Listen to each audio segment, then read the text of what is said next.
বিসমিল্লাহির রহমানির রহিম। হ্যালো, আসসালামু আলাইকুম ভাই বোনেরা, কেমন আছেন আপনারা সবাই? আমাদের ঘরে একটা বেবি এসেছে, নতুন বেবি।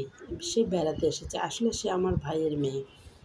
তার কাণ্ড কাহিনী দেখলে মানে সারাদিন তাকে নিয়ে আমরা খুব ব্যস্ত থাকি। সে এমন এমন কাণ্ড করে যে মানে না হাসে পারা যায় না। সে এসে সবার মনটা খুব ভালো হয়ে গেছে। সারাদিন তার নানান রকম কর্মকাণ্ড ব্যস্ত থাকে। সে দেখেন কীভাবে জুতা পরার চেষ্টা করতেছে। হ্যাঁ, সারাদিন সে জুতা পরবে, বাইরে যাবে, কেউ এলে চাবি দিবে। এইসবে আমাদের খুব আনন্দ দিচ্ছে। আসলে সে চলে যাওয়ার পরে কেমন লাগবে এটা তো বুঝে উঠতে পারতেছি না। হ্যাঁ, তো মনে হচ্ছে সারা জীবন থেকে গেলে ভালো লাগতো।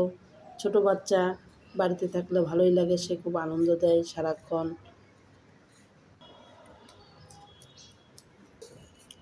আপনাদের ঘরে বাবু থাকলে তারা কেমন করতেছে? আমার এই ভিডিওটি ভালো লাগলে থাকলে সাবস্ক্রাইব করে দিয়েন।